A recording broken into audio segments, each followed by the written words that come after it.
Is the party concerned about this use of goons? It's a conversation that keeps coming up. Actually, I wouldn't want to see this thing going on, this goonism thing. And as a politician, those who watch me in my events, I don't go with goons.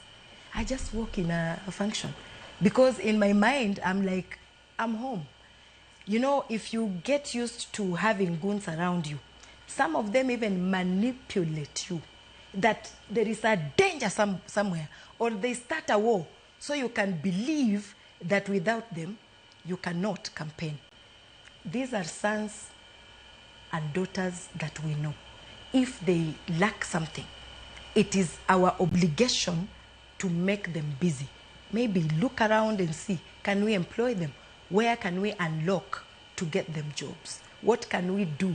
If, like me, I'm a women rep, I have a small kitty, gaff. I have been giving youths in groups funds to start a business. But I cannot give youths funds to start a group of goons. No, we shouldn't. Any politician shouldn't encourage that. Okay. Yeah. As the SG, what is the plan to include younger people into the party? Because there's been accusations that ODM seems to sideline the younger generation. In fact, even the Linda Mwananchi team comes off as the younger version of ODM that seems to have been denied positions. We are so committed to empowering our young people. Even when Baba was there, we had the young captains, daughters of Raila. Recently, we started off youth conventions. We were here in Nairobi. Then we went to, was it Kilifi? Because of the PG, we have skipped a weekend. But every weekend, we will be going around the counties, empowering the youths, listening to them. We just sit and listen, and then we see how to help as well. But we are recharging, we are reloading, we are rejuvenating them to take the mantle, to make sure they are in the driver's seat in politics. Most of them shy away. Most of them think that during campaigns, that's when they are needed. They will be used, duped and dumped. No, that is not the case. We want them to not shy away. If they want to even become an MP or governors, they should just come. It's not money. They have the numbers. If I was to wait until I had everything at my disposal, I couldn't have become an MP today. I started at 25 and I didn't have money, but I had something that was burning.